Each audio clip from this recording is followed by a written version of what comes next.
Welcome back, everybody. Good to see you. Good to be here speaking to you. You know, continue to like and subscribe. I have something special coming up, top of the year. The Supreme Truth documentary will be on this page. So, again, time to subscribe and make sure that you get to see it right here. Now, I'm going to get into something else related to the holiday season because a lot of people are not with their families.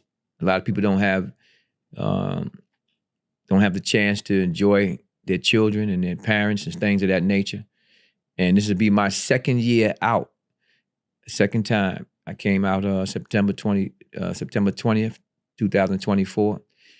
And I caught this holiday season last year, and I'm catching it again this year. Last year, I spent it with my parents and stuff. This year, I'm going to spend it with my grandchildren and my daughter. But I think about around this time, I'm thinking about the people who don't have that opportunity to do so, people that's in prison, they don't have the opportunity to do so, maybe hostages somewhere that don't have an opportunity to be with their children or their parents. And so it's a serious thing to think about and whatnot, And so, when I was young growing up, when I was a child, about 10 years old, from what I can remember, we always celebrated the holidays. Now, holidays are many around this time. You have Hanukkah, you have Christmas, you have Kwanzaa, then you have New Year's, and there's many more holiday seasons that from different nationalities that I know of and don't know of. But everybody celebrate differently. And so my thing is that when I was a child growing up, my parents believed in the holidays, Thanksgiving and Christmas and stuff like that. And so there was always things that we did to bring the family together. So my family would always come together. We would go certain times to eat at Thanksgiving. We all, come together to eat. We'll all come together to be with each other. And the same thing with Christmas. My grandparents always made sure there was a tree there and there was gifts and stuff like that. And I enjoyed it for the most part. I didn't think about politics. I didn't think about other things related to those holidays, how it affected other people who may not have believed in it at the time. So my thing is, I think about the people who can't be with their family members. And if I can do anything to help some of them, I want to be able to do that. I reached out to some of them and called when they called me or whatever, and I let them know that we giving out something in Baisley, so if they can get their kids there or their parents there or someone there responsible where they can pick up some toys for their kids, it's a beautiful thing, So some of them told me they'll be sending their children over there to Baisley Projects to get some toys as well. And some I may know and some I may not, but I will let them know this is from your father, such and such, or this person or that person, once they tell me who they are, And I think that even though it's a small thing, it's an important thing. Because when I was locked up, when I was incarcerated, around the holidays, guys be a little, serene. They think more serious. They can't be with their family, and they, it bothers them sometimes. They call, and then you can see the atmosphere in there. It's not like you can see the difference. You can see everybody in thought and everybody thinking. It's the wrong time to get under somebody's skin. So hopefully this will help some of them as well, you know what I mean? Because I done let them know what we doing and whatnot. So, and I'm not doing this by myself. This is not just me. It's a couple of other people involved. And you'll see that once you come there, and soon we'll be advertising it. So like I said a little while ago, you'll hear who else is involved with the giveaway and the celebrations. And mind you, like I told you, as I got older, I thought different about holidays. But because, you get older, you learn things, and you learn about what happened with the Indians, and you learn about, the holidays in a different way, but still, when I look back at it, all I can think about is how happy I was to receive something as a gift. I wasn't thinking about all those things that I think about now or that I learned about later in life. So you got to assume kids are not thinking about those things. They just want to receive something and feel good, after all what they've been through and going to school and the struggles and the sacrifices that they are engaged in, you know, and whatnot. So that's something that I think is important, to always try to give back something, especially if you feel you took so much away from the community. You want to always make sure you give back, you know. And people change, you know, people grow, people learn, and people try to be their better selves. You know, only a fool would stay stuck in the past and try to repeat the things that he did in the past if those things were negative. A person who grows knows he has to change his viewpoint and have to contribute and give back to society, and also give back to his community and give back to his family, because those are the people who suffered basically while you was away and while you did the things that you might have done. A lot of people on these podcasts speak about, oh, this person was this, he was bad, he was that, he was this, he should have never been let out and all that stuff. But then they see people when they come home, we doing so good in helping our communities and helping other people. You know, those voices don't mean anything. It's just chatter, you know, whatnot. I didn't want to get that off my back. Let me tell you a little bit about the people I'm working with without getting into names. They care about their communities. They're concerned about other people's well-beings. And like me, they want to give something back, you know, and they realize sometimes, man, these things mean a lot to people. And we joined forces to do that. And I want people to show up for it. And I want people to come there, and I want people to engage and have a good time and whatnot. Hopefully the weather is not that cold. You know, hopefully the weather will stand up and it won't be that bad and whatnot. I can tell you this is some rappers involved. I can tell you it's corporation involved. It's going to be a good event. It's going to be nice. And it's not the only place where there's toys and stuff, gifts that will be given out. It will be given out in a couple of other locations as well, you know. And so I think one location might be in Far Rockaway, and it could be another location, maybe even in Queensbridge, or, you know, we just got to pick different locations, and hopefully everything will be something special for people to think about, especially for the kids, because that's what's important, man. When I was in prison, I never celebrated holidays. I never celebrated Thanksgiving. I never celebrated Christmas. And there was a special thing about New Year's.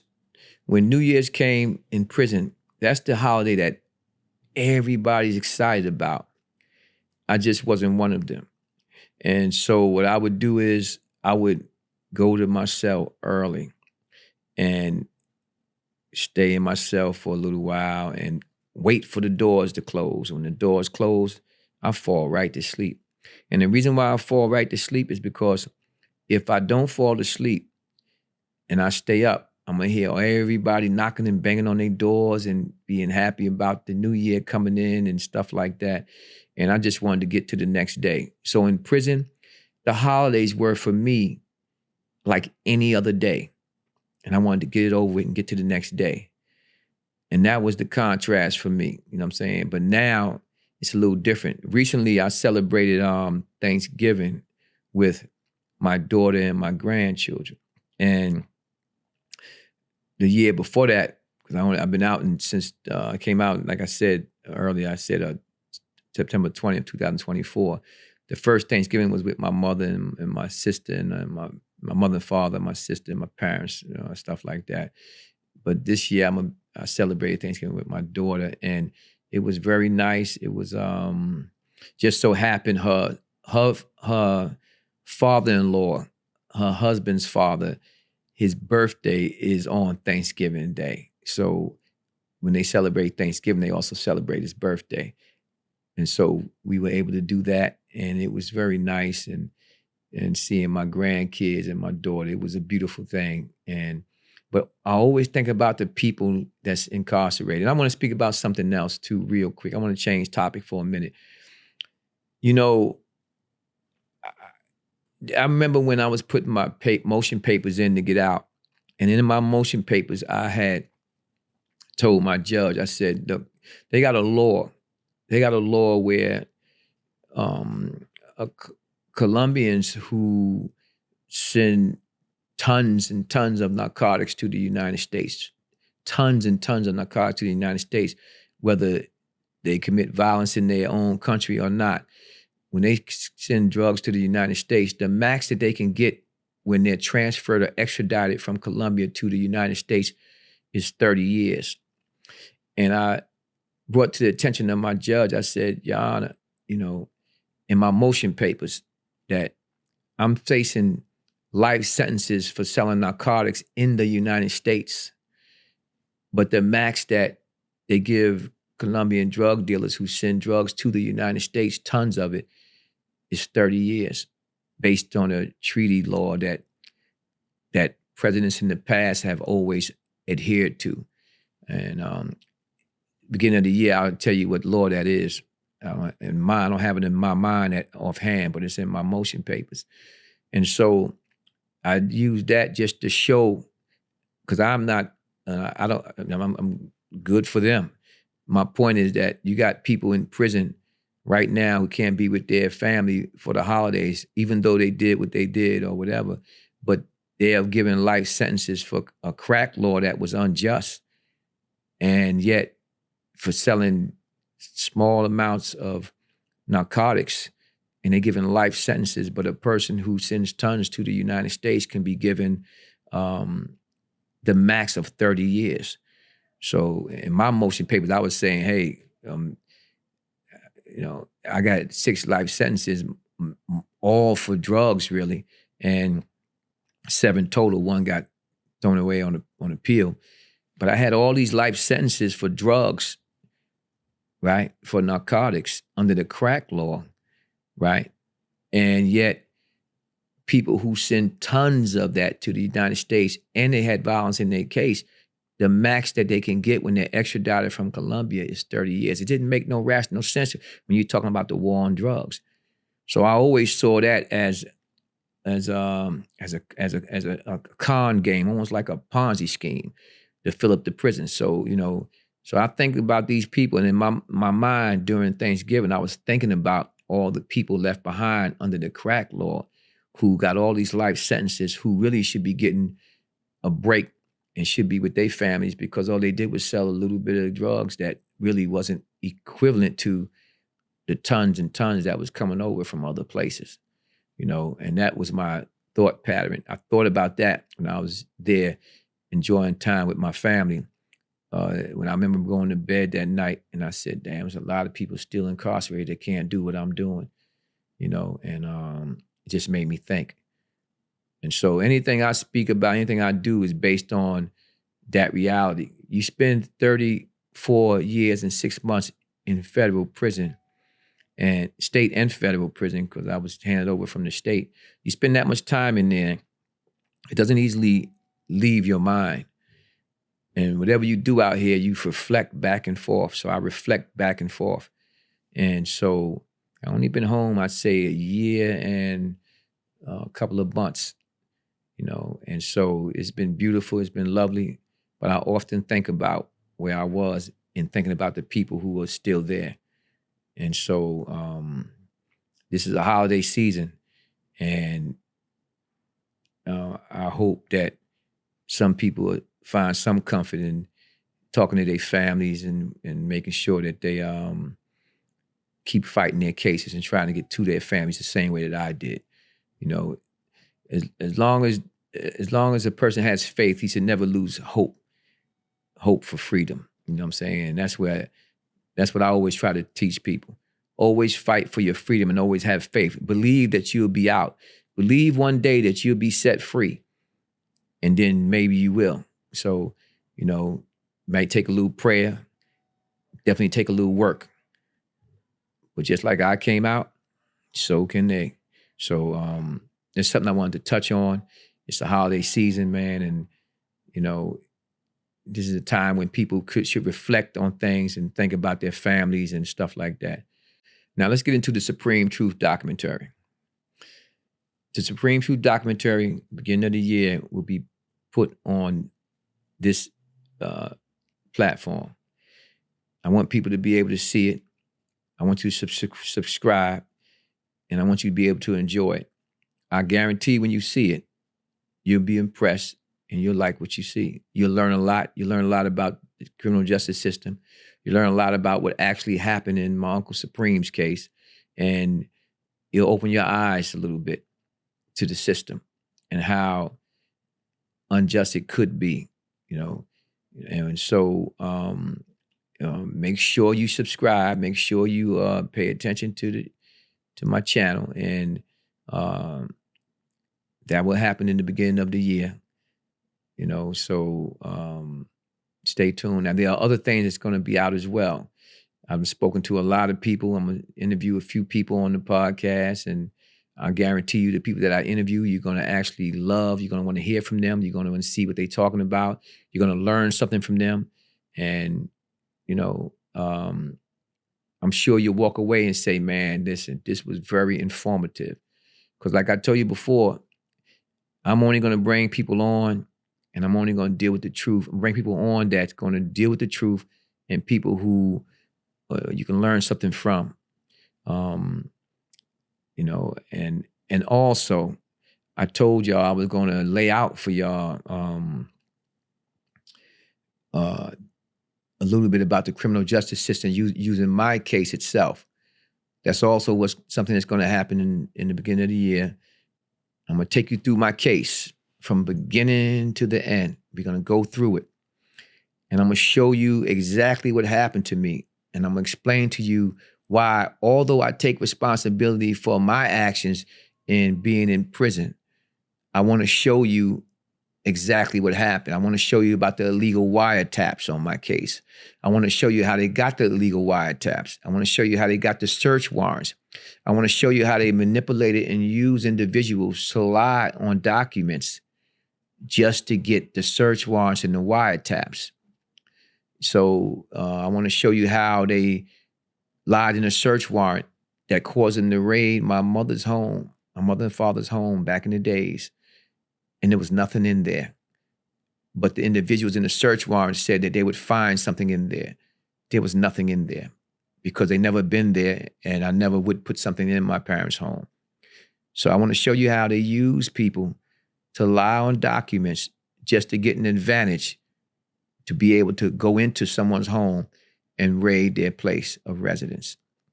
I'm going to show you how the wiretaps in my case was suppressed by a court of law that said that it was illegal to use these wiretaps, that the police authorities did not use the proper means by which to gain a wiretap, so much so that the court suppressed it. And I'm going to take you through it. I'm going to show you the actual wiretaps. I'm going to show you the names. I'm going to show you everything. And the only reason why, because I want you to get an understanding of the system and why, as children, teenagers, and young adults, the street life itself is something that you don't want to actually live in a way that where you have to be subjected to being placed in a situation where you can end up being incarcerated. So I'm gonna give you it's gonna be like a walk through my footsteps. That way you could see why I'm like the way I am. And I'm also going to take you through a little bit of my childhood. That way you can see what shaped my mind and what caused me to be attracted to that lifestyle, that street lifestyle. This way you don't make the same mistakes that I did. My whole thing is always to teach.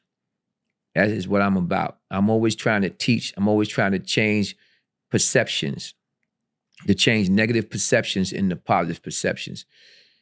And so that is what I'm on. I'm also going to show you the document that released me, the judge who released me and what he wrote and what he said. So it's going to be like a crime drama. You're going to see from the beginning to the end. And it's going to be detailed, documentary, detailed. You'll see it for yourself. And mind you, I just want to be clear. When I deal with these topics coming up in the beginning of the year, it's not to cause anybody any shame or to cause anybody any hurt or even to embarrass anyone. My thing is to speak the truth, to prove what you say so that people can see and learn for themselves what someone else went through, so that if they ever deciding to repeat that kind of behavior, they'll know better and they'll get a second thought in their mind and say, nah, that's not for me. I'm gonna leave that alone. Because there's a lot of people who didn't get into the street life, but was around it, and I applaud them for that. And so my job is, if I can stop just one person, one child, one teenager, and one young adult from following my footsteps, well, I'm successful in my eyesight. And this is what I actually told my judge. And he believed it, and he put me out. He gave me my freedom. So that's what I'm about. Again, I want to thank all my supporters who purchased From the Cradle to the Grave, Chronicles of a Criminalized Class. The second drop is coming out. And I also want to, again, tell everybody, the Supreme Truth documentary will be coming out. I have special content for my subscribers. So make sure you like and subscribe. Try to do it this month so that next month when everything come out, you will have it there. And I appreciate y'all. I appreciate the time you take. I appreciate you watching me. I appreciate you listening to me. I will not let you down. Trust me, when you see the content that I have, you will be satisfied and you'll understand why I did things the way that I did it. Take care, stay well, enjoy the holidays. Peace.